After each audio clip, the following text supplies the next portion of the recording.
Bonjour à toutes et à tous, on se retrouve ce matin en live avec Pénélope pour une émission spéciale, une émission très particulière dans laquelle nous allons faire le tour du monde ludique. Pas du tout comme d'habitude. Ouais, c'est pas du tout la même chose que d'habitude. Bonjour Pénélope, comment ça va ? Salut Martin, salut dans le chat, salut sur YouTube si vous nous regardez en différé. Merci d'être nombreux comme d'habitude. Et c'est plutôt toi, comment ça va ? Est-ce que t'es guéri ?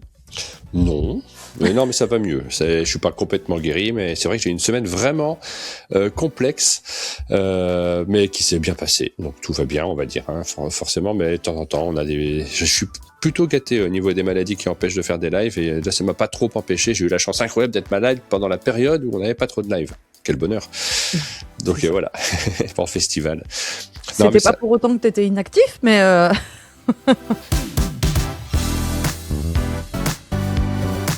On va commencer par revenir sur les annonces du Passe-Temps. Il y a eu plein d'annonces sur la chaîne du Passe-Temps, très originales, amusantes, qu'on va suivre évidemment avec pas mal d'intérêt.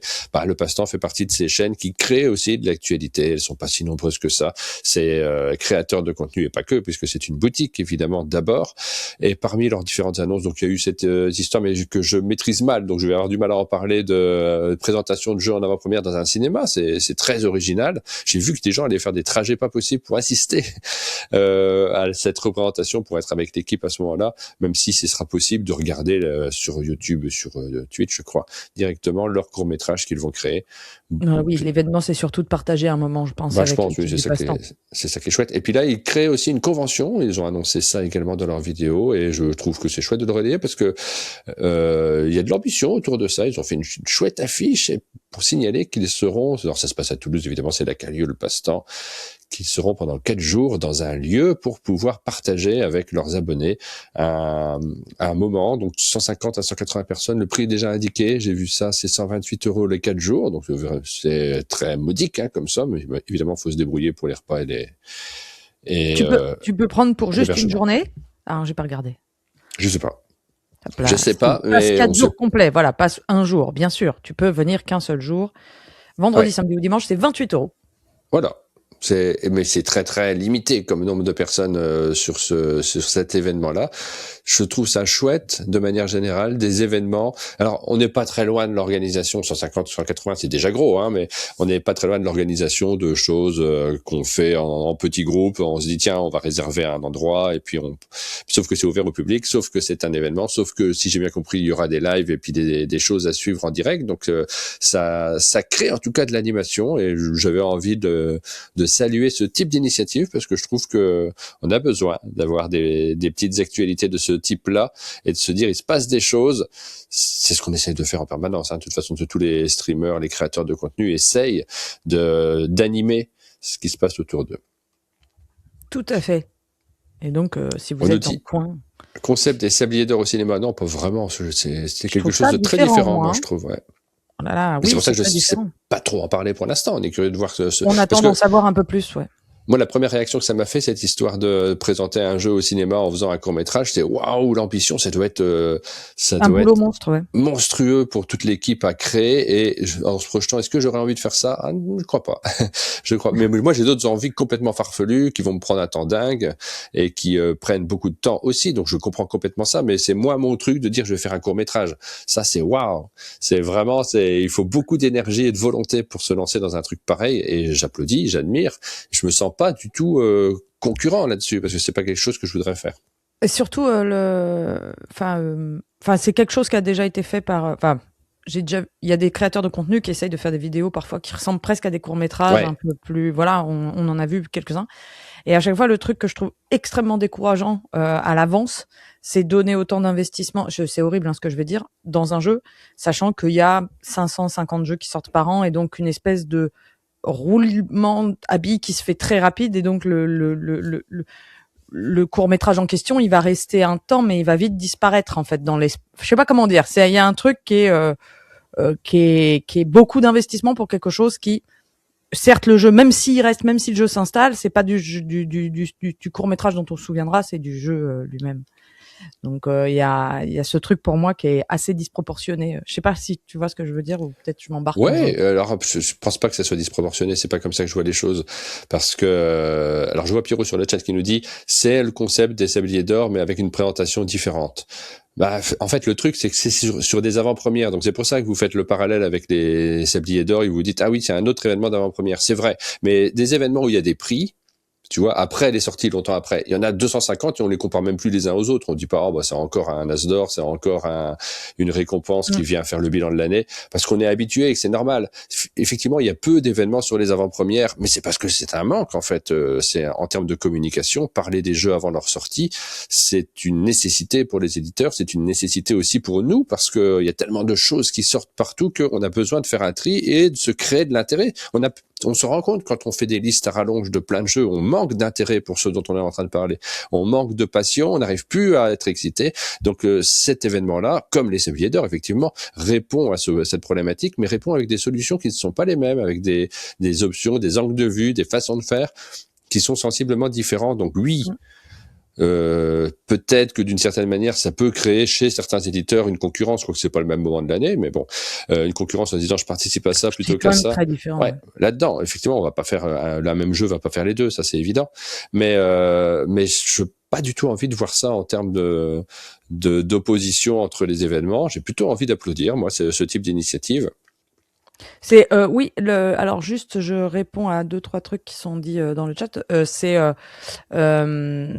il y a aussi eu moi je me souviens de Max Hildan dans les Board Game Awards qui voulait vraiment lancer durant l'événement le fait d'avoir des teasers exclusifs pour annoncer des jeux. C'était assez compliqué à mettre en place en fait parce que enfin il s'est rendu compte que il y a eu une année il y est arrivé à peu près et l'année suivante ça a été plus compliqué parce qu'en fait il faut que ces teasers existent. Donc je pense que la force du passe-temps c'est d'avoir créé entre guillemets ces vidéos et de pas attendre qu'un éditeur arrive. Mais par contre ça contraint énormément, c'est-à-dire qu'il faut pas qu'il y ait eu le jeu ne doit pas du tout avoir été évoqué avant ou peut-être très peu. Il faut pas qu'on ait vu le jeu joué nulle part, etc. Donc en général les éditeurs sont assez rétifs avec ça. C'était ce qu'il y avait eu justement sur Max Hildan, c'est-à-dire qu'en fait c'est compliqué de garder le secret sur un jeu et de le dévoiler à un moment donné et il faut que ça soit vraiment très intéressant pour l'éditeur. Donc ça, je pense que c'est quelque chose sur lequel il a dû travailler, je pense, Simon, pour assurer une vraie visibilité ensuite, parce que Max, je crois qu'il a cette dernière année, par exemple, les teasers étaient beaucoup plus sur des jeux qui étaient déjà sortis et il n'a pas pu faire. En fait, l'inspiration derrière tout ça, c'est les Game Awards avec un événement sur les jeux vidéo. Sur les jeux vidéo, avec un événement en scène, avec une présentation et des prix qui sont remis en intercalés de teasers et d'annonces qui font vraiment un effet d'annonce quoi en fait. C'est derrière c'est ça la grande inspiration je pense, et on aimerait bien avoir des équivalents et nous c'est un peu ce que le Sablier a essayé aussi de faire. Le Sablier c'est plusieurs choses c'est aussi une fête, le Sablier d'Or, et notre point de vue est différent. On fait 10 jeux, le passe-temps en est sur 4. Enfin il y a tous des objectifs qui sont, alors parfois on regarde la forme, mais il y a aussi l'objectif et l'envie de l'équipe qui derrière crée des événements qui ne sont pas tout à fait les mêmes. Et quand je parlais d'ambition énorme sur le passe-temps, de réaliser des vidéos d'ambition, de défis énormes en termes de travail, de réalisation, là-dessus, moi je me sens pas le courage parce que je suis très dans l'immédiat, je suis très dans la démarche quotidienne, dans se dire j'ai envie tous les jours d'avoir un petit bout de truc qu'on met en place avec énormément de plaisir parce qu'on travaille en équipe et pas forcément cet énorme travail qui sera dévoilé à un moment mais qui crée une satisfaction aussi gigantesque pour ceux qui l'ont dévoilé. Réaliser un film ou un court-métrage, de toute façon, c'est un travail monstrueux mais c'est une grosse satisfaction derrière. Ouais. Je dis ça et puis d'un autre côté, je fais des BD. Et une bande dessinée, même si on le diffuse au quotidien, c'est aussi le même genre de travail. C'est beaucoup plus solitaire, mais c'est un boulot sur le très long cours. Donc en vrai, ça dépend de comment on voit les choses. On n'est jamais complètement honnête dans nos analyses. Et faut les saluer de toute façon. Faut saluer tout ça et je regarderai avec plaisir, ça c'est sûr. Ce qui est à saluer, comme d'habitude, c'est toutes les initiatives qui essayent de tenter des différentes façons de parler, parce que c'est un vrai sujet aujourd'hui, les formats, comment parler comment changer la façon de communiquer autour des jeux et comment donner envie aux gens, comment faire aussi que les jeux s'installent. Je pense que c'est aussi l'idée on centre sur 4 jeux pour que ces jeux s'installent plus dans le temps, parce qu'ils auront eu aussi un départ plus mythique. Après, bien sûr, le jeu, faut qu'il soit bon derrière, il faut que le bouche à oreille fonctionne, etc. On est malgré tout la com à ses limites, que ce soit les sabliers, que ce soit l'As d'or, que ce soit n'importe. C'est ce qui compte, c'est derrière, ça sera le je sais plus, je voulais dire un truc qui était pas si con que ça. Ah si, moi je voulais dire qu'il y avait vraiment des formats des fois que je trouvais chez le Passe-Temps qui m'enthousiasmaient énormément, et notamment ils avaient fait un format récemment sur Skijo, et Dieu sait si je porte peu d'intérêt au jeu en tant que tel, mais j'avais trouvé la vidéo qu'ils avaient fait absolument super et qui retraçait tout l'historique du jeu, et que ce soit au niveau du montage, que ce soit au niveau de la construction du truc ou de la recherche, je trouvais ça super bien fait, super approfondi, et ça c'est des formats que j'adorerais voir plus, mais qui demandent énormément de travail. On pourrait le faire, hein, ce genre de truc. C'est juste une question de budget, de temps, et comment on trouve le budget. Nous, on n'a pas forcément de boutique derrière, et on est très vite limité sur ce plan-là. Et de choix aussi, hein, parce qu'ils font moins de... Et de choix aussi, hein, parce qu'ils ont un format maintenant sur la chaîne principale. Alors ils ont le C dispo tous les mois, mais qui demande assez peu de montage, qui demande de la préparation, mais assez peu de montage ni rien. C'est brut. Mais les formats qu'ils font maintenant, c'est beaucoup plus raréfié. Nous, on sort 3, 4 vidéos. Je te dis, je préfère être dans le quotidien. Si j'étais pas dans le quotidien, on pourrait peut-être faire des trucs plus exceptionnels à certains moments, mais vraiment, c'est d'abord notre plaisir en termes de développement. On a fait ce choix-là. Ce choix me plaît dans ce qu'on fait. Mais par contre, on a envie de saluer ce que font les autres. Ce que j'aime moins, moi, c'est quand c'est les exclusivités dans le monde du jeu. Là, je parle pas du passe-temps spécifiquement, hein, du tout. Mais quand il y a des formats qui interdisent l'accès aux autres, et de ce fait, il faut qu'on ait un regard sur nous-mêmes quand on fait un événement comme les Sabliers d'Or, pour essayer de faire participer d'autres personnes, de donner l'impression que cet événement appartient à tous et que c'est pas juste nous qui nous amusons. Tu sais, tous les formats qui sont un peu retournés sur eux-mêmes, qui se regardent le nombril et qui ne sont pas ouverts sur l'extérieur. Je sens que dans ce qu'on crée nous, parfois il y a un petit manque, on communique peut-être pas assez, on a du mal, enfin on essaye, hein, mais on n'est jamais parfait là-dessus, à montrer que c'est pas juste nous qui nous regardons nous-mêmes. Mais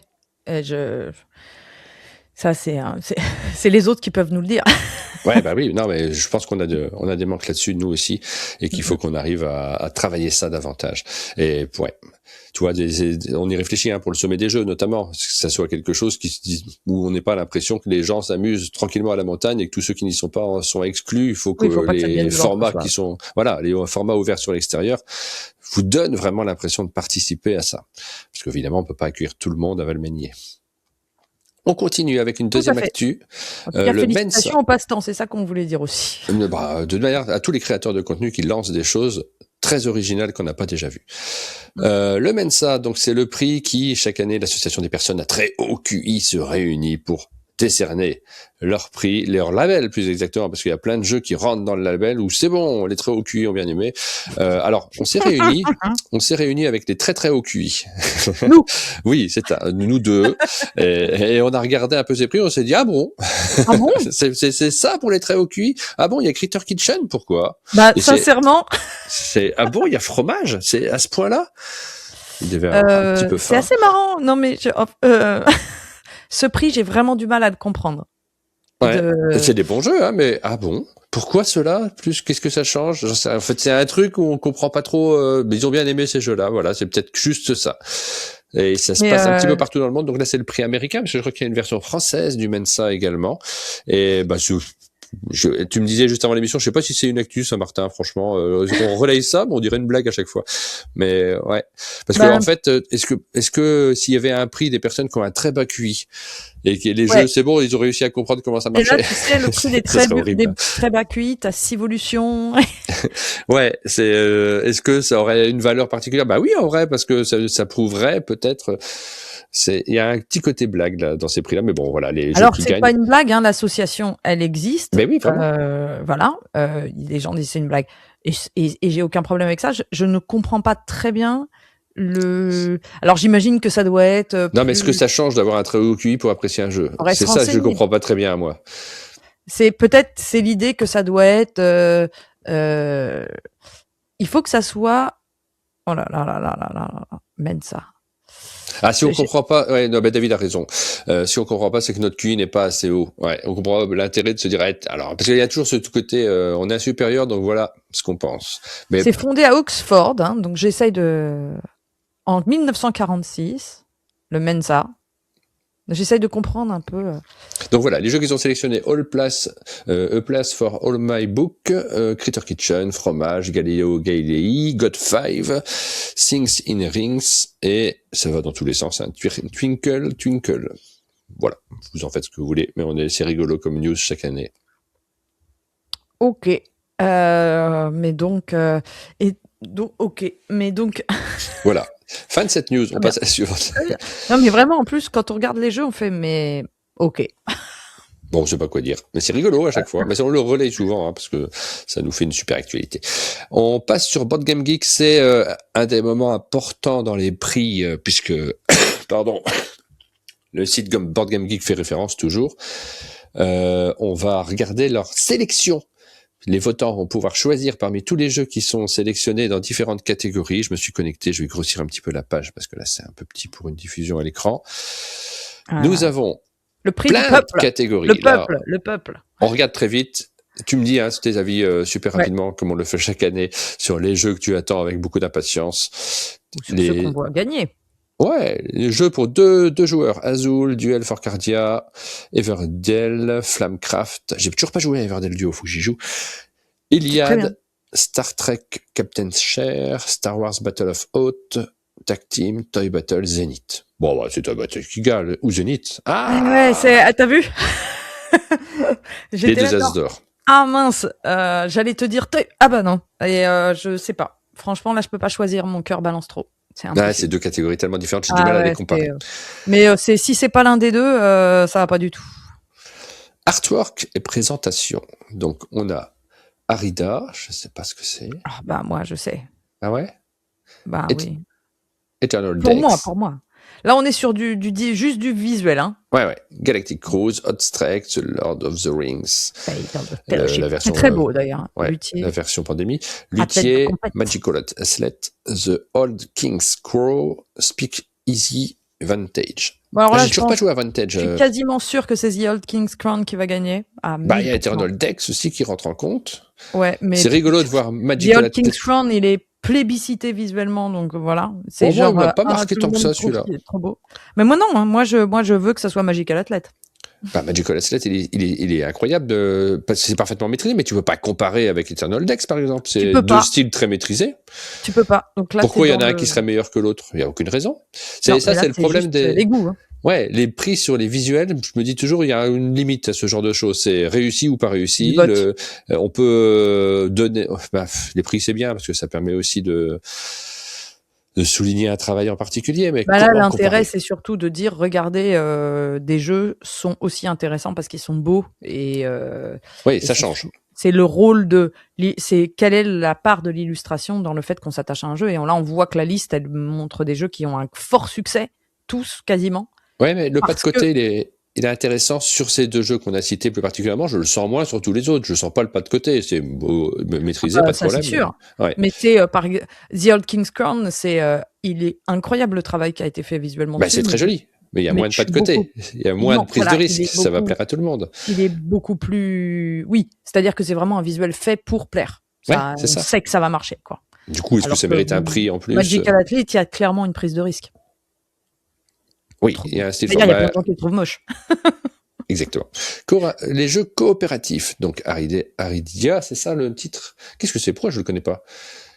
Toi, tu le connais, tu m'as dit. Aridia, je le connais. J'y ai pas joué, mais c'est un gros jeu. Alors, c'est Rebentis l'a eu. Elle a fait des parties. Elle m'a dit, même pour moi, c'est beaucoup.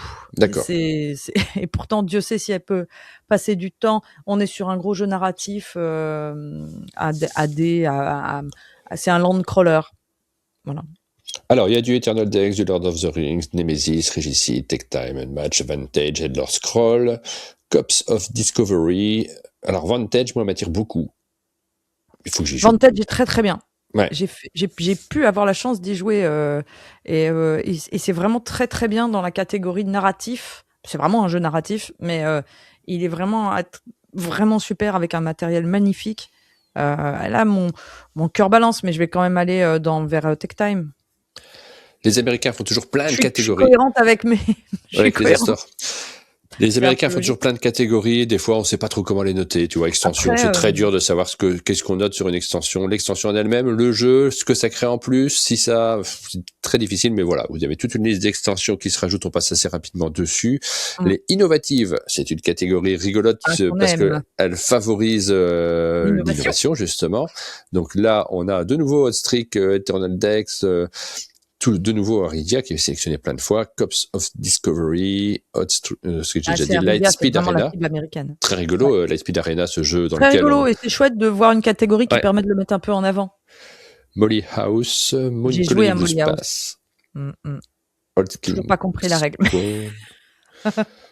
Tag Team et Vantage. Vantage semble l'un des plus innovants de ce jeu. Moon Colony Blood Bass, c'est très rigolo, mais est-ce que c'est si innovant? C'est juste, on prend le jeu à l'envers. Mais ouais, c'est ça. Je crois que, alors, si je mets le côté innovant de côté. Ouais. Non, du côté innovant, ça serait presque Lightspeed Arena, mais non, ça avait déjà été... c'est pas si innovant, c'est techniquement amusant. Ouais. The Old King's Crown, pour moi, n'est pas innovant, et il mélange des choses, voilà. Pour moi, celui qui serait mon préféré, ça serait Moon Colony Bloodbath dans cette liste, de loin. Mais Vantage serait peut-être le plus innovant et le plus surprenant voilà. Ouais, je pense. GOTY, le light, donc le jeu de l'année, tout simplement GOTY. La version light, ça veut dire ça va, c'est pas trop lourd comme jeu. Non, on parle de poids intellectuel, de jeu posé sur votre cerveau, ça va l'écraser ou pas trop. Donc Duel for Cardiac, Flamecraft, Fliptoons, Hobbit, Hotstreak, Magical Slate qui revient, Railroad Tiles, Star Wars Battle of Hoth, Take Time ou Toy Battle. Ah bah j'ai mon GOTY de l'année dernière et j'ai mon GOTY de cette année pour l'instant. Donc je suis partagé entre Toy Battle et Fliptoons. Alors il y a vraiment pas discussion entre les deux. Toy Battle, j'ai joué à Fliptoons, c'est très bien. C'est pas du tout original. C'est vraiment un chouette là, je suis pas d'accord du tout. En originalité. C'est un deck building avec tableau devant soi ou non si. Deck building tableau original. Ouais, c'est deux trucs pas du tout original, on a que ça en ce moment. Allez jouer à Toy. Non, mais c'est très bien, c'est pas une critique du jeu, c'est juste l'effet waouh, moi je l'ai pas eu du tout. J'ai dit oui, moi je veux dire que joue en boucle là moi en ce moment. Mais non, mais je suis d'accord avec ça. Je dis pas que c'est pas bien et qu'on peut pas y jouer en boucle, je comprends complètement. C'est sur le terme sur le côté surprise. En fait, le truc c'est que j'ai joué un petit peu avec c'est pas l'innovation. Oui, je sais bien, mais quand même, ça fait partie quoi qu'il arrive dans les sélections, on récompense aussi systématiquement un peu la surprise et ce jeu va marquer l'année. Là, j'ai l'impression que c'est une digestion de choses qui existent, efficace. Mais j'ai joué un petit peu après plein d'influenceurs qui l'ont mis en avant en disant waouh, Fliptoons. Et moi, je m'attendais à waouh. Moi, personne n'en a encore parlé. Ah bon, il y a que toi. Ouais. Non, j'en ai vraiment entendu parler pas mal. Tu sais, on a Rachel aussi au chalet, qui m'en a parlé beaucoup avant en me disant Martin, tu vas être incroyablement surpris. Et tu prends des cartes, t'en as 5, tu joues les effets.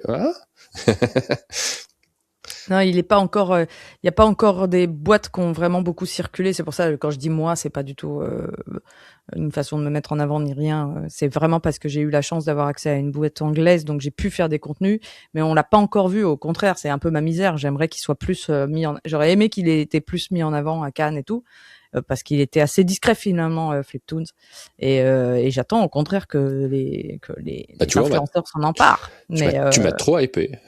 J'étais trop hypé. J'ai été déçu de l'attente. Déçu de l'attente, pas déçu du jeu, mais déçu de l'attente. Oui, voilà, le passe-temps a dû en parler, ça c'est sûr. Oui, mais Rachel aussi en avait parlé. Alors, Medium. Il fallait avoir accès aux boîtes en anglais. Les Druides d'Edora, Eternal Dex, Finspan, ça a l'air original, Formaggio, Lord of the Rings, Moon Colony Bloodbath, Sanctuary, Scarabrae, Vantage et Zenith. Bon, voilà, c'est Zenith. Oui, Scarabrae qui arrivait jusque-là. Zenith. Ouais. Là, pour le coup, j'adore Moon Colony Bloodbath aussi, mais Zenith quand même. Le Heavy, les jeux lourds, Hada's Dream, Aridia, Elder Scrolls, Galactic Cruise, Luthier, Molly House, Old King's Crown, Speak Easy, Star Trek Captain Share. Ça, c'est des jeux qui n'arrivent pas jusqu'en France, et Star Trek en général. Et Sweetlands. Pas d'avis. Je t'avoue Pas d'avis que... parce que moi, j'ai pas joué à tout. J'ai joué à Galactic Cruise, à Luthier, j'ai joué à Sweetlands. J'ai joué à 3. J'ai joué à quasiment tout, je crois. Wow. J'ai joué à tout sauf Star Trek et The Elder Scrolls. Et Aridia, donc il m'en manque 3. T'as joué à Speakeasy? Ouais, j'ai joué à Speakeasy, j'ai détesté. Mais c'est moi, hein. J'ai du mal avec les nouveaux... oui, c'est pour ça, parce que je me dis, tu y retournes quand même, alors que tu sais déjà par avance, c'est que a priori ça va être... parce que je lui donne ses chances à chaque fois. Bravo. Et le thème me plaisait énormément, mais j'ai vraiment pas du tout accroché. Je pense que mon préféré dans la liste, c'est Sweetlands. Mais j'avoue que là, il n'y a pas de expert, aucun... Moi, mon préféré, c'est Galactic Cruise. Il n'y en a aucun qui m'a donné des grandes émotions fortes, quoi. Mon préféré, c'est Galactic Cruise, mais voilà, de là à avoir un prix, je sais pas. Party Game. Je suis comme Geeklet. Ah, Party Game. Voilà, on fait un sujet. Et là, je suis en train de regarder, je crois qu'on n'en connaît pas tant que ça, hein, sur cette liste. On connaît Outstreak, Lightspeed Arena, Magical Outlet, Moi, j'ai joué à Alibi, à Barbecue. Ouais, moi, il y en... C'est le début que je connais pas. C'est Alibi, Barbecue. Il y en a qu'un auquel j'ai pas joué. T'as joué à Barbecue?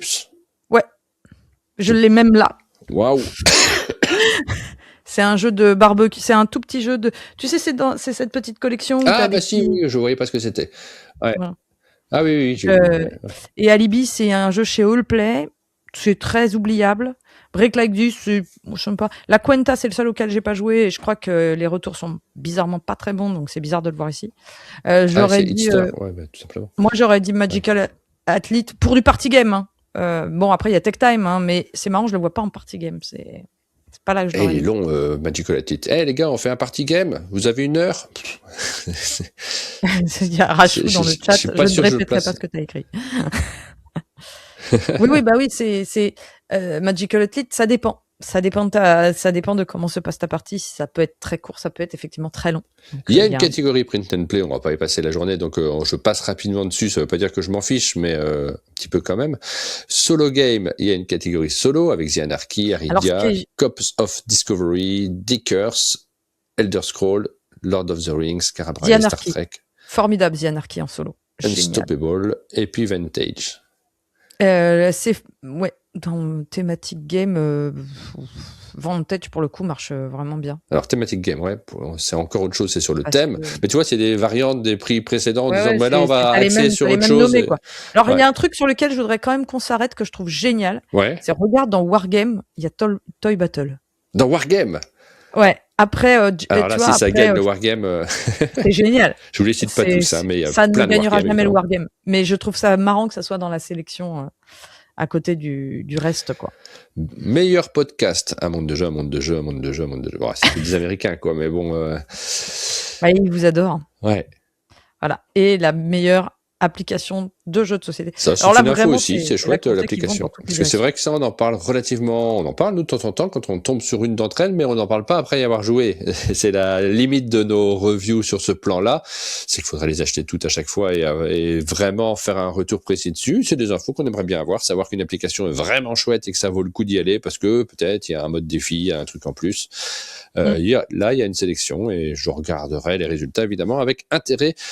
C'était les news, on y a pris un petit peu de temps, mais c'est des news vivantes. Ça nous permet aussi de voir ce qui se passe dans le monde du jeu et ce qui va nous arriver. Pour certains, ça dépend des news, mais pour ce qui fait vivre le jeu. Mais on adore regarder des jeux et dire ce qu'on en pense et dire lequel va gagner. Et moi, je peux faire ça des heures. Et on est parti pour les sorties, enfin les annonces de jeux à venir dans longtemps, dans très longtemps même parfois. On est là pour vous créer de la frustration et de l'envie. Ah ça, on adore vous frustrer. Et là, je vais oser le dire, je pense qu'on va être la première chaîne française à parler de quelque chose dont, à mon avis, on va beaucoup entendre parler. Est-ce qu'on a le droit d'en parler, du coup? Oui, c'est sur BGG. C'est sur BGG, ben voilà, si c'est sur BGG, c'est qu'on peut en parler. Donc Oddball, le jeu de Christian Kudal, c'est de ça dont tu parles? Oddball, pardon. C'est un jeu de Christian Kudal. C'est parce que je l'ai prononcé à l'allemand. Tu sais, en Allemagne, on dit Oddball. Et alors, à mon avis, on va en entendre parler assez rapidement. Et là, Scorpion Masqué, ils ont aussi commencé à communiquer dessus, mais j'ai pas vu grand-chose. Alors, j'ai dit, on est la première chaîne française. Si ça se trouve, pas du tout. Hein. Si ça se trouve, il y a quelqu'un d'autre qui en a parlé avant nous, voilà. Mais j'ai vraiment l'impression que ça a été assez discret pour l'instant. Et peu importe, que ce soit les premiers ou pas, je veux dire. Et puis on ça s'en change fout, pas grand-chose. Mais par contre, la chose dont je suis persuadée, c'est que c'est quelque chose dont on va entendre beaucoup parler.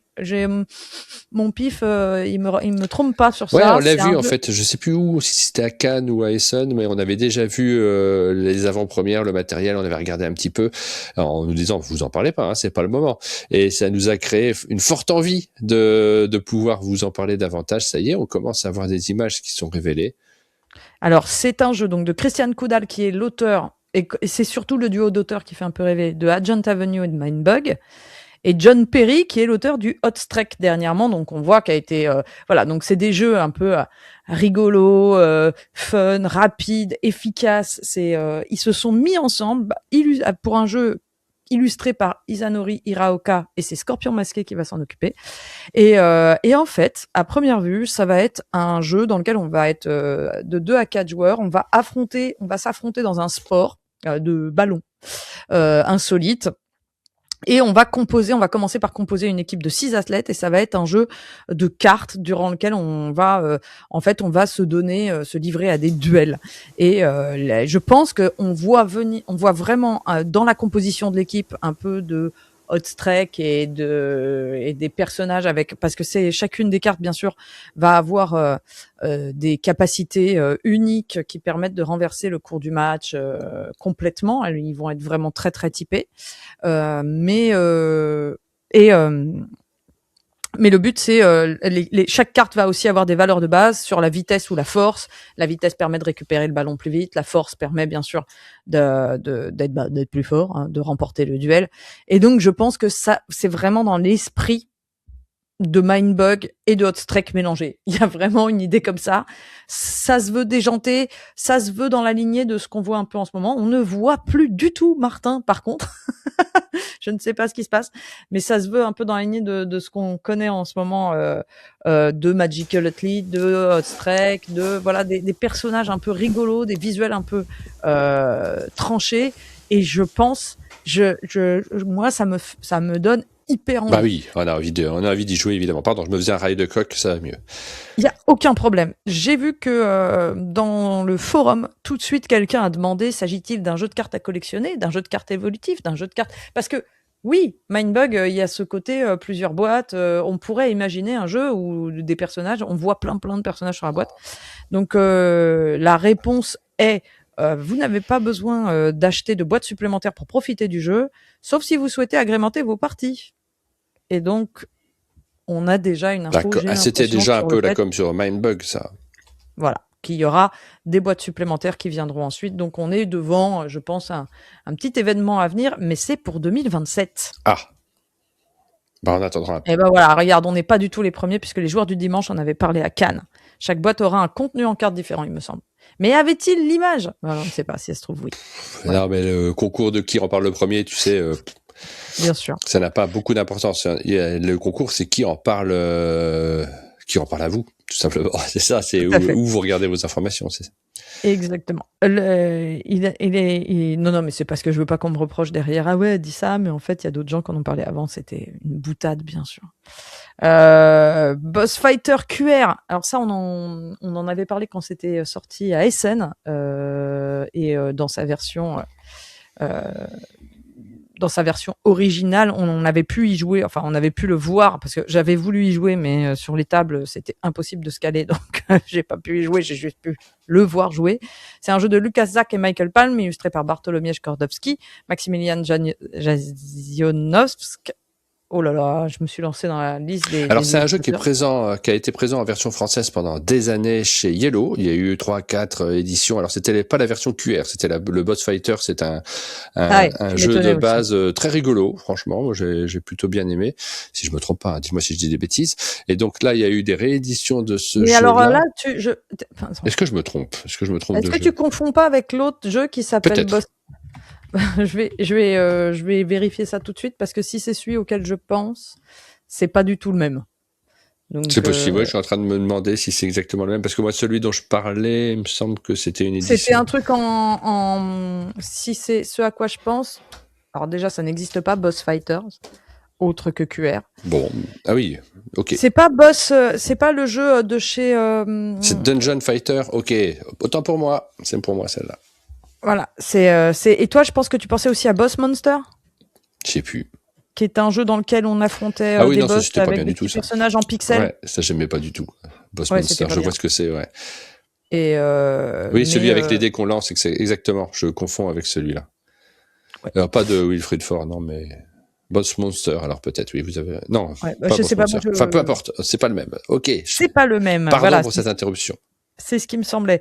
Non, celui-là, c'est un tout nouveau jeu qui a un des pires noms au monde, Boss Fighter QR, puisque le QR, c'est vraiment pour QR code, hein, c'est pas pour autre chose. C'est un peu une décision éditoriale étrange de l'avoir mis dans le titre. Mais et donc plein d'illustrateurs dont j'ai pas dit tous les noms parce que ça faisait une longue liste. C'est édité par Pegasus Spiel à la base, ça va être localisé par Gigamic. En gros, vous avez un boss qui est sur une appli au centre de la table. On va jouer coopérativement autour de la table en l'attaquant, en jouant des cartes de sa main, de son deck. Nos personnages sont asymétriques et quand on joue une carte, on la passe devant la petite caméra de la tablette et ça va de faire les points d'attaque, les points de magie, etc., ou soigner les autres personnages. C'est vraiment le gameplay. J'ai regardé tourner. C'est vraiment infiniment simple. Chacun va jouer à son tour une carte. Ça va donner des dommages, etc. Et puis ensuite, l'ennemi va taper à son tour. Et donc, c'est vraiment la coordination de nos actions qui vont faire le choix des cartes qu'on va jouer, qui vont permettre d'affronter les boss. Et en fait, on débloque des boss les uns derrière les autres. Et il faut, si on veut pouvoir affronter le suivant, il faut affronter celui qu'on a d'abord, etc., etc. Ça a l'air rigolo. Ça plaisait bien aux gens, en tout cas. Ça sort en septembre 2026. On continue avec Roller Derby. Alors celui-ci, on a eu l'occasion de le voir régulièrement. Je pense que c'est Steve de l'Alchimie qui sera ravi, puisque je crois qu'il se baladait avec ce jeu lors du dernier festival de l'Alchimie en voulant nous le faire jouer également. Oui, c'était celui-là ou pas, je ne sais plus, mais il me semble bien. Oui, Roller Derby, le nom d'origine. Ouais, un jeu fun et rigolo dans lequel on va lancer plein de billes dans une boîte en fer qui fait énormément de bruit. C'est trop bien. Ça va être très sympa à animer pour les stands qui seront à côté de Gigamic et on va faire un classement avec les billes qui arrivent et il va y avoir des médailles, de l'excitation autour de la table. Vous ne jouez pas dans ce jeu, vous regardez plus que vous jouez. Vous êtes spectateur et vous criez très fort. En fait, j'ai la chance de. C'est pas celui de Steve, nous dit Rachel. Pardon, je te coupe. Il avait un autre jeu encore plus bête.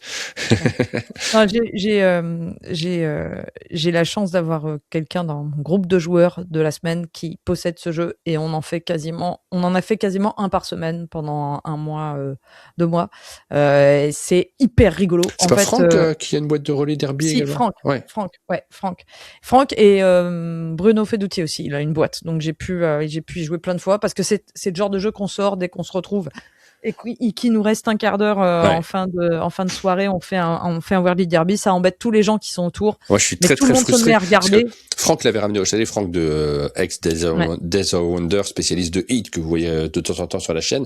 Il nous l'avait ramené au chalet et je devais être en train de finir un montage ou je sais pas quoi et quand je suis arrivé, tout le monde jouait. J'ai juste regardé la partie et ça crée une frustration parce que regarder un jeu dans lequel tu regardes déjà un petit peu ce qui est en train de se passer, tu te dis je voudrais crier avec les autres. Allez la rouge. Mais non. En gros, vous avez chacun des billes de couleur, un certain nombre, et vous allez. Alors, c'est pas juste un jeu de course et de billes. Hein. Ce qui est rigolo, c'est que il va y avoir 3 cartes qui vont être mises en jeu, et c'est celui qui remporte la course à 7 manches qui récupère la carte mise en jeu, et on va faire une collection. Et en gros, il y a un petit côté pari qu'on va faire sur chaque course. Et comment on fait? On a une quantité de billes et on va sélectionner le nombre de billes qu'on va choisir d'investir dans la course en cours. En gros, moi, celle-là, j'ai besoin de cette carte, je la veux vraiment. Allez, je mets 5 billes de ma réserve pour arriver première. Mais bien sûr, comme c'est un gros jeu de hasard, les billes vont être lancées, elles vont tourner longtemps. C'est ça, c'est le truc génial de ce jeu, c'est que vous allez voir les billes tourner pendant de longues secondes en rond et ça va se mettre à hurler parce que c'est comme si vous étiez au turf. En fait, vous êtes là genre la mienne, non, pas la rouge, etc. Bon, bref. Et quand si la vôtre tombe en premier, vous allez récupérer une carte. Les 3 premières billes qui tombent récupèrent chacun, leurs propriétaires gagnent une carte. Et le dernier va avoir une petite compensation, il va récupérer sa bille parce que les billes que vous avez jouées, elles sont perdues. pour la manche, enfin pour la manche suivante, et vous pouvez recharger vos billes, mais ça vous prend une action. Bref, c'est vraiment très très sympa et très rigolo pour un vrai party game vraiment différent. Moi j'adore, c'est vraiment trop chouette. Vous pouvez voter pour ces jeux comme d'habitude sur l'application umdj.fr. Vous nous donnez une indication sur vos attentes de ces jeux. On reviendra sur vos classements en fin d'émission. C'est de la roulette, hein. C'est un principe de roulette que vous... C'est rigolo. Faust versus Mephisto, c'est un jeu de Géonil. On en a parlé un peu la semaine dernière de Géonil parce qu'il sortait un jeu qui s'appelle Fort Deuces. J'ai toujours dit Géonil, je sais pas comment on le prononce en vrai. Eh ben, t'as bien raison. J'en sais rien du tout. Non, je sais pas. Corrigez-nous dans le chat. C'est l'auteur de Jekyll versus Hyde, entre autres. Il en a fait d'autres. Et illustré par Javier Ingolem cette fois-ci. Ça va être édité par Mandu Games. Alors, il faut savoir que pour les aficionados de Géonil avec qui j'ai un peu communiqué sur le Discord des fous du jeu de pli importé de là-bas au loin, c'est son meilleur jeu. Certains disent Faust versus Mephisto. Ah ouais. C'est vraiment son meilleur, voilà. Donc c'est un jeu qui est vraiment plébiscité parmi les joueurs de jeux de pli. Donc intéressé. Hein. Non mais c'est bien, on enlève des mots. Il y avait le i et le intéressé, donc ça voilà, marche. Faut vous y intéresser. C'est pas facile à dire certaines phrases. Et ça sort le 4 septembre 2026. Alors, le principe est tout simple. Il y a un petit côté Jekyll versus Hyde. Vous faites des plis, must follow à la couleur. Si vous n'avez pas la couleur, vous pouvez jouer une autre couleur. Et en fait, le Faust veut, je crois que c'est Mephisto.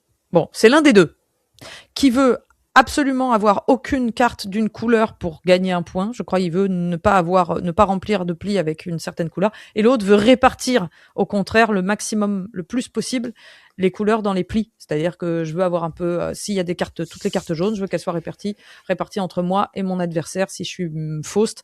Et Mephisto, il veut avoir toutes les cartes ou pas toutes les cartes d'une même couleur. Et donc on va réfléchir comme ça. Et quand on joue la première, dès que quelqu'un ne peut pas jouer une carte d'une couleur, la couleur qui va jouer à la place va devenir atout. Donc c'est le genre de jeu, ça se joue avec 2 joueurs exclusivement, c'est le genre de jeu tout simple avec de plis tout simples avec des twists et qui le rendent intéressant. Mais il y avait déjà dans Jekyll versus Hyde ce petit côté asymétrique. Eh ben, on sera curieux d'y jouer et de le découvrir également. Alors, c'est toujours des grands... On pourrait imaginer d'autres affrontements entre Faust versus Mephisto, Jekyll versus Mr. Hyde. Ça reste de la culture, de manière générale, mais on pourrait imaginer, je sais pas, moi... j'ai pas d'idée. Cruchot contre les nudistes. J'aimerais bien. Ouais. Dupont contre Dupont. Kramer contre Kramer. Ouais. Tintin contre... Rastapopoulos. Pardon. Cruella versus les Dalmatiens. Ouais, j'aime bien. Ah oui, donc, ça serait marrant. Ouais. Tous les Dalmatiens, d'ailleurs. Horizon, un jeu d'Éric Labouze, illustré par Michel Combra, qui sera illustré par Citizen Game. Ouais, alors j'ai voulu trouver plus d'infos sur ce jeu et c'était assez compliqué. Il y a pas. Je me suis dit, je vais aller sur le site de Citizen Game. Le site est vraiment vierge, c'est juste un WordPress où il y a rien dessus, parce que j'ai compris que je pense que la maison d'édition est la maison d'édition de l'auteur Éric Labouze et qu'il est seul. Et c'est ils avaient déjà fait un jeu, cet éditeur, ils avaient fait un jeu qui s'appelle Genesia. Je ne sais pas si tu te souviens de ce jeu, mais oui, c'était il y a un petit bout de temps. Genesia, c'était un jeu Super Meeple, non? Mais c'est cet auteur-là, en tout cas. Est-ce que c'était un jeu... ça c'est cet auteur-là, mais je crois que c'est Super Meeple qui avait fait ce jeu. Ouais, oui, tout à fait. C'était chouette, moi j'aimais bien. Ouais. Illustré cette fois-ci par Miguel Combra, un illustrateur que j'aime beaucoup, et Simon Ladasson. Ladazon, je pense. Donc là, on est dans un jeu semi-coopératif dans lequel notre planète, la planète va mal. On va devoir combattre l'urgence climatique en espérant offrir un meilleur avenir aux générations futures. Et le truc, c'est que alors c'est semi-coopératif, donc serez-vous est-ce qu'on est prêt à se sacrifier pour la planète si les autres en profitent pour gagner la partie? En gros, voilà. C'est faut gagner, mais quand même faut sauver la planète au passage. Et c'est tout ce que je sais pour l'instant. Ça va sortir là en septembre 2026. C'est joliment illustré. Vous avez un joli matériel sur la table. Ça se veut quand même très familial. Enfin, pas très familial, mais c'est une partie de 30-45 minutes. Donc, on est plutôt dans des jeux de plateau familial, familiaux initiés, tranquilles, quoi. Et c'est bien de faire des jeux chill et pas anxiogènes, dit-on dans le chat. Je pense que, alors, Citizen Game, c'est dans le titre, dans le nom de l'éditeur. Je pense qu'il y a une volonté de de faire prendre conscience aux joueurs. Et c'était aussi dans un autre pitch que j'avais vu. C'était prendre connaissance du monde et de ses problèmes et de ses enjeux. Voilà. On connaît un peu les enjeux, mais il y a une petite partie serious game dans cette histoire. Petit Cat, on le connaît, on a eu l'occasion d'en parler assez régulièrement. C'est un jeu très curieux qui crée de l'animation. Nous, on le sort encore occasionnellement au chalet, pas pour faire des parties spécifiquement et parce que le jeu est passionnant. Pardon de le dire comme ça. On adore le sortir. Parce que c'est très rigolo de le sortir et de surprendre les gens en disant attendez, on va faire un jeu, vous allez voir, c'est tout à fait maîtrisable. On le présente pas du tout tel qu'il est. Enfin, moi, je le présente pas du tout tel qu'il est réellement. J'ai tendance à me sortir en disant vous allez comprendre très vite. Il faut faire des séries et vous allez voir que ces séries sont évidentes et parfaitement logiques. Et à chaque fois, les joueurs autour de la table ne comprennent rien, me disent mais je comprends rien au jeu, je vois pas ce qui se passe. Ça crée des situations qui sont très amusantes parce que ma présentation est un peu tirée par les cheveux. En réalité, c'est un jeu dans lequel on va tirer des numéros, des chapeaux et des animaux. Il faudra essayer de trouver quelle est la carte qui est cachée derrière le point d'interrogation, mais il n'y a pas de logique apparente. Cette logique, on va se la créer nous-mêmes. C'est pas des vraies énigmes. Il n'y a pas toujours une solution. La solution, ça sera celle des joueurs autour de la table. Tout le monde joue. Il faut avoir la même réponse que les autres. Donc ça crée des situations parfois très rigolotes quand les gens comprennent le côté complètement absurde et essayent de rentrer dans le jeu. Parfois ça tombe complètement à plat, mais alors à un point comme c'est rare qu'un jeu puisse tomber autant à plat où les gens disent mais c'est n'importe quoi, je peux pas faire un jeu de société plutôt que là ton truc tu nous fais une pièce de théâtre. Et donc ça nous amuse. Ce jeu a gagné un prix au Japon de jeu de l'année. Les Japonais sont pleins de surprises. Et il arrive donc en version française. Mais moi, j'ai adoré mes parties. Après, effectivement, il y a Joël dans le chat qui dit « Je ne compte plus mes parties ouais, ». Elle a la boîte. C'est public dépendant. Mais parce qu'elle a envie de rigoler, Joël. Je pense que, comme nous tous, elle le sort en disant « J'ai envie vraiment de rigoler en jouant à ce jeu. Je veux pas que ça soit une partie normale. Je veux qu'on se marre. » C'est ça le but. Et il y a ce truc mais après, ça marche étonnamment. En fait, je pense qu'il y a ce petit effet magique un peu à la The Mine c'est ces jeux où on se dit, bah, moi, je pense que c'est ça, mais personne va penser comme moi. Et quand les cartes se retournent et qu'on voit qu'il y a quelqu'un avec qui on a complètement matché, on est là genre, mais oui, bien sûr, la logique, elle est là. Et en fait, oui, c'est bien, Joël dans le chat qui dit non, je tiens des statistiques sérieuses, bien sûr. Et oui, il y a le côté party game, mais il y a quand même une partie de déduction logique et chacun a la sienne et c'est nos logiques qui s'affrontent. Et quand 3 personnes tombent sur le même truc, ben, c'est qu'il y avait quand même une logique. Ouais. Mais ce que je veux dire par là, c'est que ce qui est marrant, c'est pas quand tout le monde trouve. Si tout le monde trouve tout à chaque fois, c'est pas marrant. Si personne ne trouve rien à chaque fois, c'est pas marrant non plus. Ce qui est marrant dans ce jeu, c'est si à un moment, il y a un joueur se lève sur la table en tapant sur le point en disant « Mais si, c'est évident !» C'est ça qui est marrant. Et peu importe tout le reste, c'est l'énergie que mettent les joueurs autour de la table et vous avez compris à travers ça si ce genre de jeu peut vous amuser ou pas. Et en même temps, on n'est pas complètement dans le débile. Il y a des jeux qui sont qui assument cet aspect un peu absurde et débile, mais celui-ci, il est un peu à cheval entre les deux. Ouais, bah c'est très très malin et c'est cette petite subtilité qui fait qu'il s'est démarqué par rapport à la série Hong Games. Et pour moi, il fait partie des très bons Hong. Et ça fait partie des petites curiosités que j'adore avoir dans ma collection pour dire « Hey, t'as déjà joué à Petit Cat ?» En plus, le nom, il est quand même incroyable. Moi, je regrette de pas avoir pris les t-shirts parce que j'adorerais ce gimmick de... Peut-être l'année prochaine, ils seront encore à Essen et je suis sûr qu'ils y seront encore. Ce gimmick de j'arrive avec le jeu, je dis « Ah, je vais vous faire jouer à un jeu » et j'arrive avec le t-shirt à chaque fois que j'avais pas 5 minutes avant. Je pense que ça va t'en faire des t-shirts. Non, mais pour celui-là, pas pour tous les jeux. Sérieux.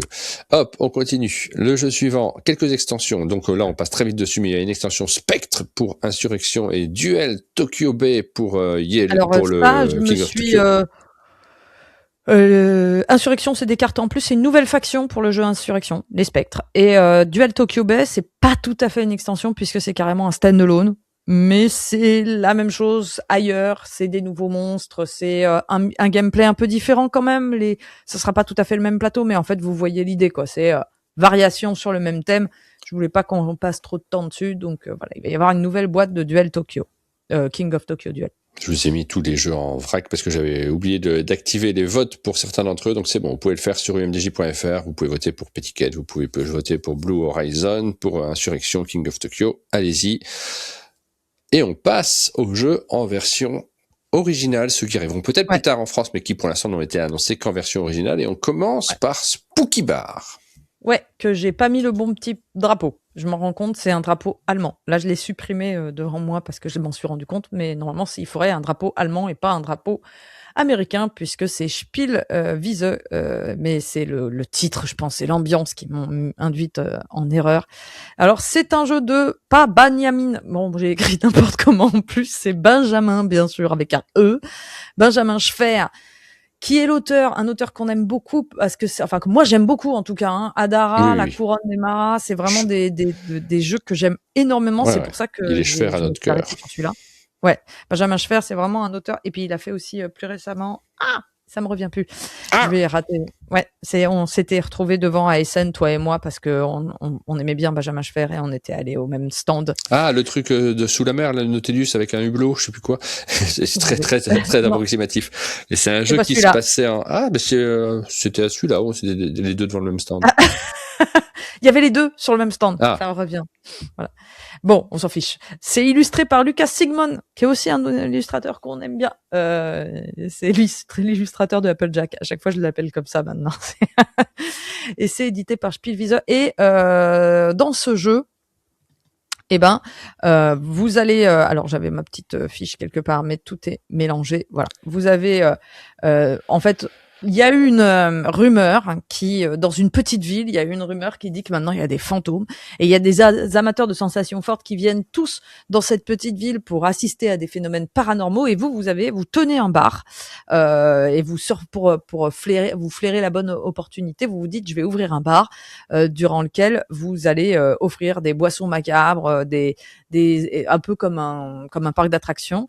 Et donc en fait l'idée c'est que les gens veulent boire des coups et vivre des émotions fortes, mais pas trop. Hein. Il faut qu'ils soient servis, qu'ils soient contents, mais il faut pas qu'ils soient trop terrifiés parce que s'ils sont trop terrifiés, les clients s'enfuient en hurlant sans payer l'addition. Donc dans notre bar, on a 5 clients qui patientent prêts à siroter leur verre, et donc à chaque tour on va jouer 2 cartes face cachée. Là on a une petite image du matériel, je crois, après 2 cartes actions simultanément, et ce qui est rigolo, c'est que les actions qui sont possibles autour de la table, ça va être en fonction des cartes qu'on a jouées, mais aussi de celles jouées par les autres joueurs. Donc je ne sais pas encore comment ça va fonctionner exactement. Ça me rappelle un peu Oliva sur ce principe qui doit arriver dans pas longtemps. Est-ce que les cartes vont avoir des forces différentes en fonction des autres cartes qui sont jouées autour de la table? C'est une possibilité. Est-ce qu'on va pouvoir jouer avec les cartes de nos adversaires en utilisant leurs actions, en leur payant un coup, par exemple? C'est possible aussi. Je ne sais pas, mais en tout cas, nos cartes les cartes des autres joueurs vont avoir un effet sur nous, et les actions possibles seront différentes à chaque tour. Quand un client, le dernier client, quitte l'un des bars, celui qui a le plus d'argent gagne la partie.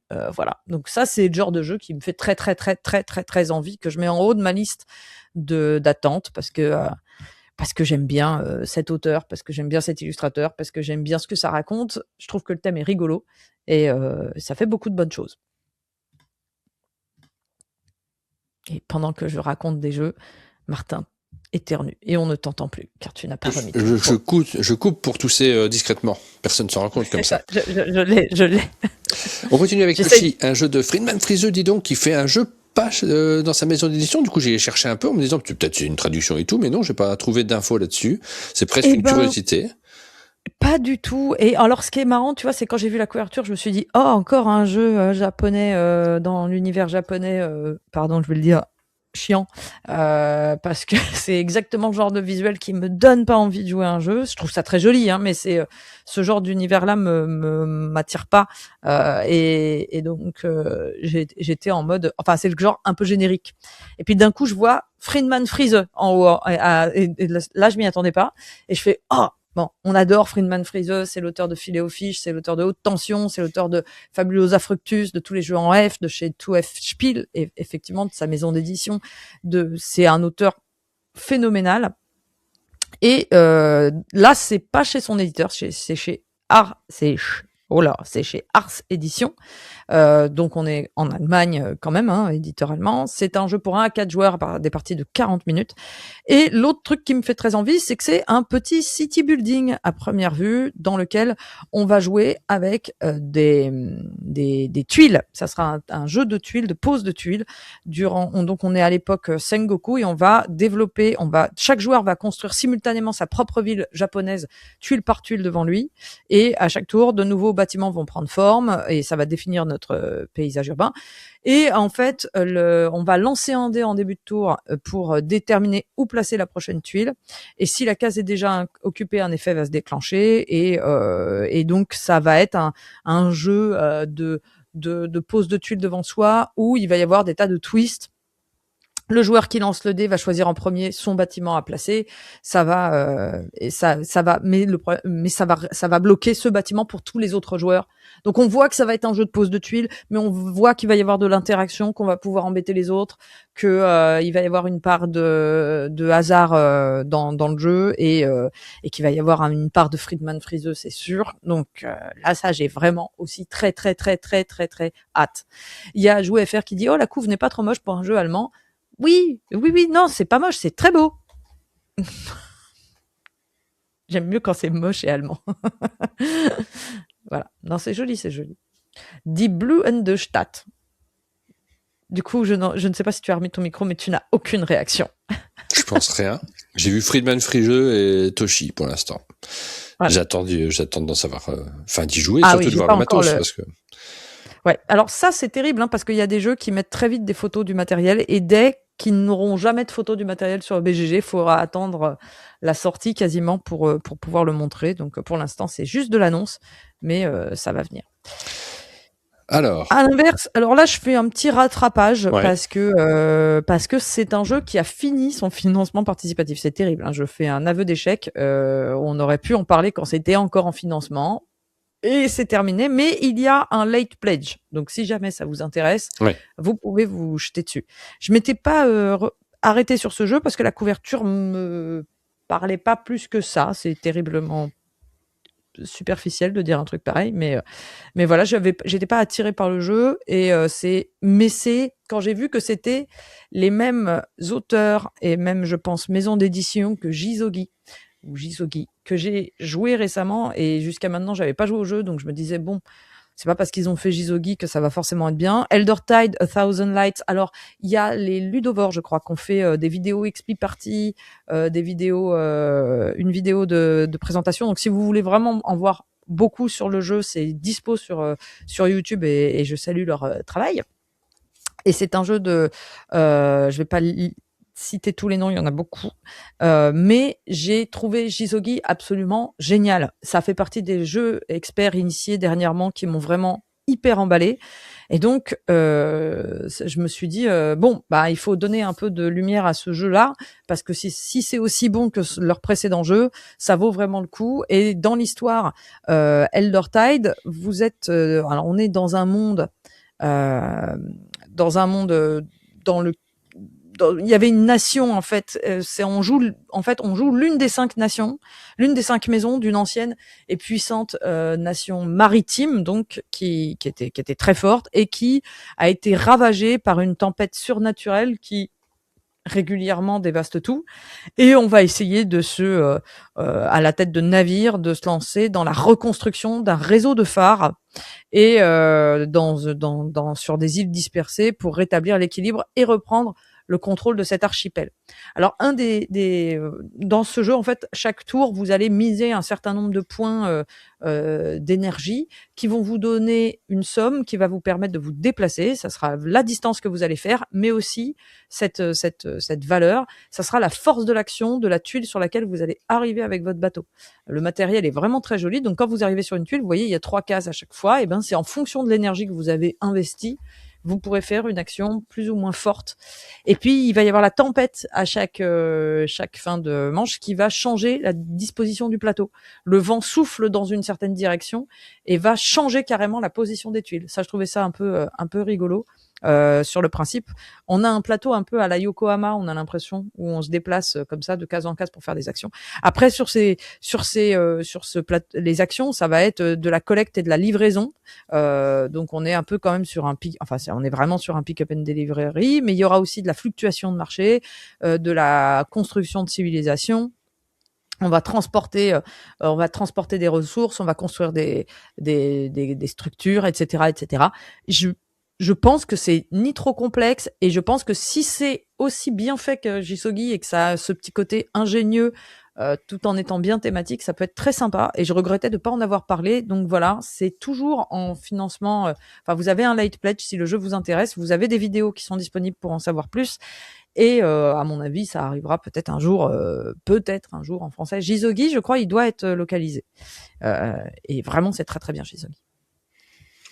Voilà. Puis des financements participatifs, il y en a plein. On a parlé de Goa la semaine dernière. Le financement participatif de Goa est en cours, là, actuellement.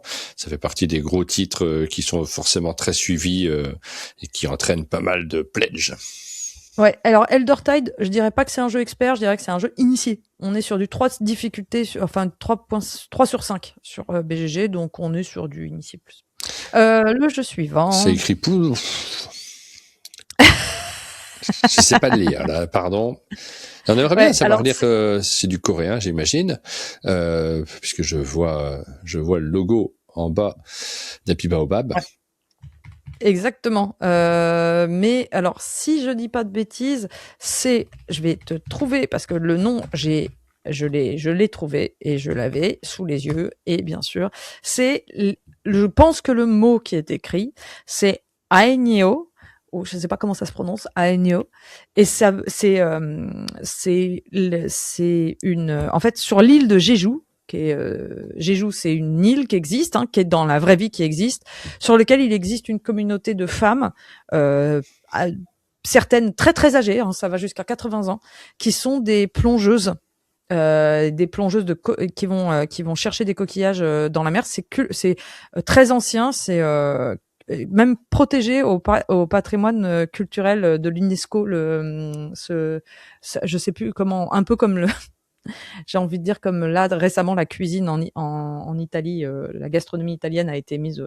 Non, c'est pas Okinawa. L'île c'est, peut-être Okinawa c'est, mais l'île c'est Jeju. Ça c'est sûr. C'est à l'UNESCO Intangible Cultural Heritage que c'est inscrit, et c'est l'île de Jeju. Le nom qui est sur la boîte. Et donc ça c'est le thème. En gros, vous allez jouer ces plongeuses en eau profonde de l'île de Jeju, et vous allez à votre tour jouer des cartes de face cachée, les retourner, c'est simultané, et c'est un jeu d'Hisashi Hayashi quand même. C'est pour ça que ça a retenu aussi mon intérêt, c'est que c'est l'auteur de Bombbuster et de Yokohama, illustré par Christopher Matt et édité par Baobab, qui a fait ce jeu. Patrimoine immatériel. Merci de m'aider, la Marina Bretonne. Je cherchais le mot depuis tout à l'heure et ça venait pas. Des fois, quand je suis en émission, j'ai des mots qui veulent pas venir parce que ça serait trop simple. Ça vient de sortir. Le jeu est dispo dans sa version originale, mais bien sûr, pas chez nous encore. Et dans ce jeu, on va secrètement choisir des cartes de plongée pour déterminer la profondeur, en fait, à laquelle on va plonger à chaque tour. Et il faut faire attention parce que ce qui est important, c'est de garder une chaîne entre nous et la surface. Il faut si on crée un espace vide, eh ben à ce moment-là, on crée une brèche. Il y a un côté, en fait, c'est un stop ou encore. On va essayer de plonger de plus en plus profond pour aller chercher des coquillages. Et si on brise la chaîne qui nous permet de relier la surface à nous avec les êtres humains, les autres plongeurs. Alors, est-ce que c'est avec les autres plongeurs ou avec nous-mêmes? Je pense que c'est entre tous les plongeurs. Et en gros, faut pas être trop greedy, faut pas descendre trop vite. Eh ben, on perd tout ce qu'on a été chercher au fond de l'eau. Et donc, je pense qu'il va y avoir un côté où on va essayer de s'entraider entre ceux qui en peut-être, on va se dire, bah attends, mais viens avec moi, j'ai besoin d'aller à cette profondeur-là, etc., etc. Ou de bluff, puisque on va faire croire et en fait non, et les autres vont aller trop loin et ils vont créer un vide et donc ils vont perdre leur collection. C'est un thème qui est assez original. Bien sûr, pour l'instant, on n'a pas encore beaucoup d'infos, pas de vidéos, de gameplay ni rien. Mais j'aime bien si tu zoomes un petit peu sur enfin on peut pas vraiment, mais sur les petites figurines. Je sais pas si je puis zoomer, si je peux zoomer là, franchement. C'est les petites figurines de plongeuses qui sont vraiment charmantes, qui sont en acrylique transparente et qu'on voit comme ça qui plonge dans le fond. Je trouve que c'est un petit détail matériel. Ouais, c'est joli. Très joli.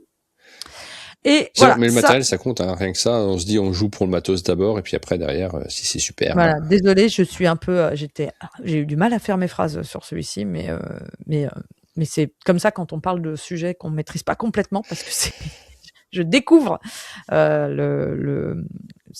moi j'ai découvert ces plongeuses de cette île là ce matin. Faut pas découvrir les plongeuses. On continue avec Frozen Passage, un jeu d'Emi Kuji. C'est un petit on-game qui nous arrive. On regarde toujours avec beaucoup d'impatience ces jeux-là, mais souvent faut y jouer pour se rendre compte vraiment que c'est un éditeur qui tente des trucs et qui cherche des trucs en termes de sensations. Eh ben exactement, t'as à peu près tout dit. Eh ben voilà, jeu suivant. C'était le dernier de toute façon. Donc ce jeu-là, effectivement c'est un on game, c'est un nouveau dans la gamme. On en parle parce que c'est toujours intéressant, parce que ils ont toujours des boîtes qui donnent envie d'essayer aussi. J'adore le côté graphique hyper épuré de leur couverture, à chaque fois hyper travaillé. Ça, c'est vraiment les jeux asiatiques qui sont forts pour ça. Et c'est le passage du Nord-Ouest, une voie, donc le Nord-Ouest passage, qui était une voie mythique, qui longeait la côte nord de l'Amérique pour censé relier le Pacifique et l'Atlantique. Et en fait, ils ont cherché ce passage. C'est au 15e siècle, ils ont cherché ce passage et ça a été une vraie quête.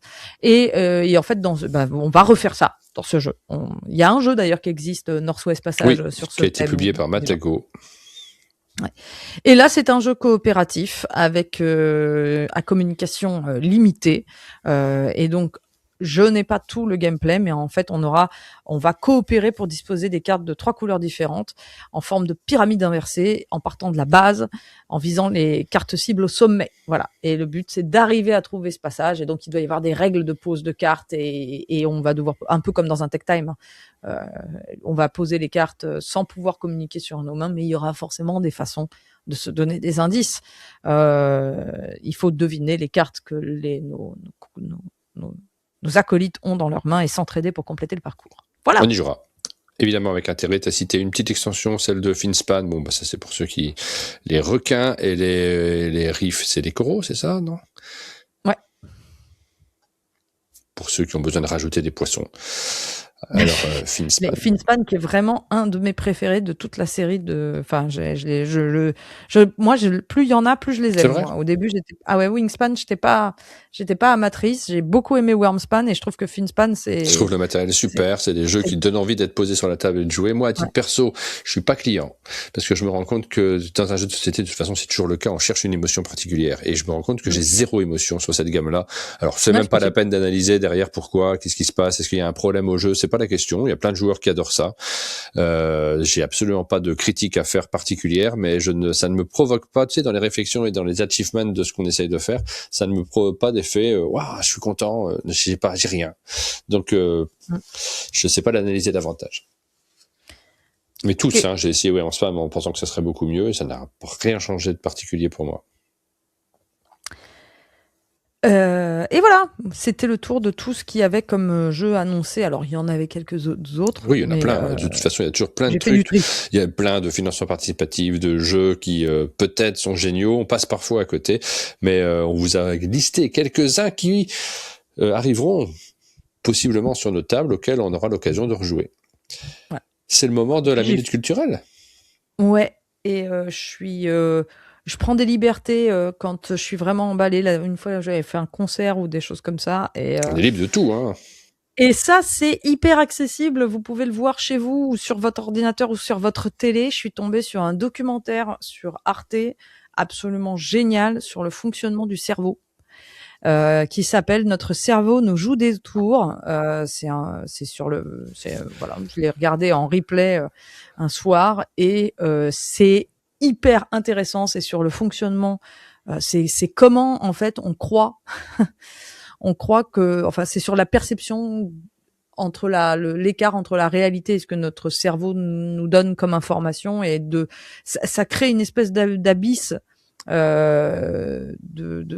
d'immense. En fait, moi j'ai regardé ce documentaire et à la fin avec Marjo on était là genre mais comment tu veux faire confiance à ce que tu vois, ce que tu sens, ce que tu penses, puisqu'on sait qu'en fait tout est réinterprété par notre perception, par nos interprétations, par les biais cognitifs. Et ce documentaire-là le montre. Alors oui, je pense que tu mets pas l'image parce que t'as peur qu'on se fasse striker, c'est ça? Non, parce que je suis étourdi. Sinon, voilà l'image. Parce que c'était plus sympa pour que les gens puissent avoir le support. Et je me suis fait il est en 2 parties. La première, c'est quand le cerveau nous joue des tours. Et le deuxième, c'est quand les autres nous jouent des tours. J'ai pas encore regardé la deuxième partie. Ça dure 1 heure. C'est gratuit. Allez-y. C'est hyper bien. C'est le neuropsy.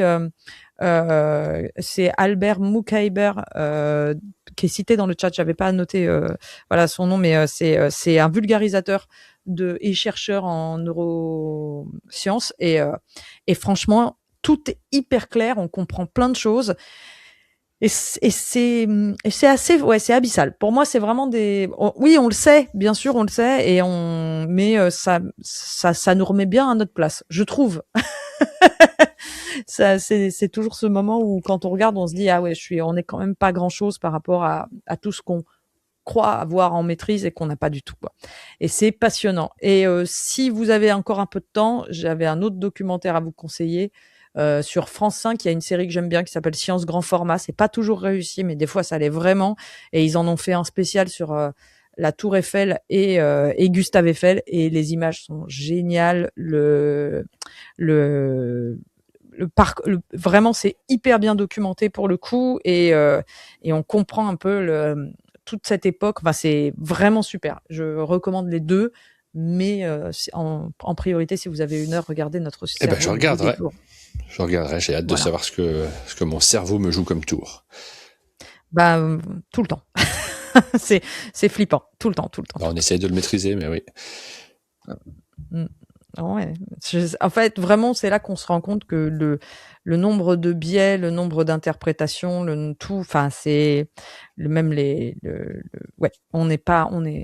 on subit énormément ce qu'on croit ce qu'on croit contrôler, quoi. Et en même temps, on apprend énormément, et c'est ça qui est génial. Apprendre, ouais. À faire des nouvelles choses, apprendre, découvrir. C'est aussi un des moteurs du jeu de société de manière générale. Hein. Le fait que le jeu de société nous plaît à nous tous, vous qui regardez l'émission, nous qui la faisons, c'est aussi parce qu'il y a cet aspect de découverte, même si on a nos jeux fétiches, mais de première fois. C'est une succession pour les amateurs de jeux de société ou de culture de manière générale, mais c'est très valable dans le jeu de société où on est particulièrement acteur, nous, des parties. On vit tout le temps des premières fois, et c'est vrai que quand on regarde les personnes à l'extérieur, ce qu'on appelle les non-joueurs de manière très vulgaire, mais on les plaint presque de se dire, ils n'ont jamais ce plaisir de se dire, je vais encore vivre ce soir une nouvelle première fois sur un nouveau jeu qu'on vient d'acheter. C'est une course à la nouveauté peut-être, mais c'est aussi une recherche de plaisir tout simplement. Ouais. Et je vois quelqu'un qui dit: «Vive les documentaires de service public», et c'est vrai que moi j'ai tendance à beaucoup surveiller les documentaires qui passent sur les replays de la télévision parce que, ben, ils sont souvent très sérieusement faits. Donc ça dépend des chaînes bien sûr, mais Arte, France TV, il y a vraiment des trucs excellents et on y a accès, facilement et on a tendance à passer tout notre temps sur internet. Alors ils sont aussi sur internet, Oui. mais faut pas délaisser ces documentaires-là parce qu'ils sont en général quand même plus approfondis et mieux réalisés que beaucoup de documentaires qu'on trouve sur internet et souvent beaucoup mieux sourcés aussi. C'est vraiment ça la différence. Quels sont les jeux que vous attendiez parmi tous ceux qu'on vous a présentés aujourd'hui? On termine par ça. C'est Spooky Bar qui arrive en tête, dis donc. Tu nous l'as bien vendu, Ouais, Pénélope. Devant, ouais. Petiquette, Eldertide. Qui remonte encore. Toshi, le mystérieux Friedman Freeze qu'on ne connaît pas très bien, et Whirly Derby en dernière position. Oddball est même pas dans le top? Bah alors, qu'est-ce que vous faites? Bah après, il nous manque un peu des infos sur Oddball. C'est des jeux qui ont besoin d'être joués, montrés. On voit bien qu'est-ce que ça risque d'être. Ah oui, alors peut-être c'est pas le public. Le Mindbug, si ça vous convient pas, vous aurez du mal. Effectivement, peut-être, je pense que ça sera dans le même genre, le même ordre d'idée. Mais je suis très très étonnée que ça soit pas plus haut, quand même un petit peu. Ça, parce que pour moi, je pense que c'est. Enfin, on verra. Voilà, c'est comme ça. C'est le résultat de ce premier sondage. Et on aura l'occasion de reparler des jeux et puis de vous le faire découvrir plus particulièrement. Vous voyez les notes, hein, là, par exemple, là, on frôle le vert. Alors, c'est pas des mauvaises notes, hein, on est au-dessus de 50. Mais par exemple, pendant les Sabliers d'Or, tous les jeux étaient au-dessus de 50. Tous les jeux étaient mieux notés que Spooky Bar. C'est rigolo, hein, quand même, de voir forcément la présentation, l'impact que ça a, le fait de voir tourner un jeu. Nécessairement, vous le voyez mieux. Quand je vote, je vois le résultat immédiatement sur la barre et en fait, ça change léger. Hein, il y a déjà beaucoup de votants, en fait. Hein, c'est tout simplement ça. Pendant l'émission, il y a déjà du monde et ça va continuer à augmenter au fur et à mesure de la journée. Vous avez accès à plus de stats. PHS nous dit Oddball est 6e. Il faut laisser un petit peu de temps aussi, le temps aux gens de participer et puis de donner des avis. Également, vous pouvez le faire en replay, ces résultats seront affinés, vous voyez, ça change tout le temps là pour l'instant, et vous avez accès à ces stats hein, quand vous votez, vous voyez des choses directement, on a un peu ouvert les vannes pour que vous puissiez participer et découvrir comment ça fonctionne. Ah oui, il doit y avoir beaucoup de votants. Ah ouais, 52 votes comptabilisés. Ouais, et puis ça monte, hein, c'est plusieurs centaines après les replays. Merci beaucoup à tous de participer à ces émissions, de nous avoir suivis. C'est la fin de cette émission, la fin jusqu'à la semaine prochaine. On se retrouvera ensemble, évidemment, avec plein de nouvelles actualités, de nouveaux jeux à vous faire découvrir. Merci Pénélope. Merci à toi et merci à ceux qui nous regardent. Et rendez-vous, donc bonne journée à tous, rendez-vous dès demain pour une nouvelle matinale si vous suivez la chaîne d'un monde de jeux. On sera avec l'équipe de la boîte de jeux avec de nouvelles surprises à découvrir. Bonne journée à tous. Bonne journée.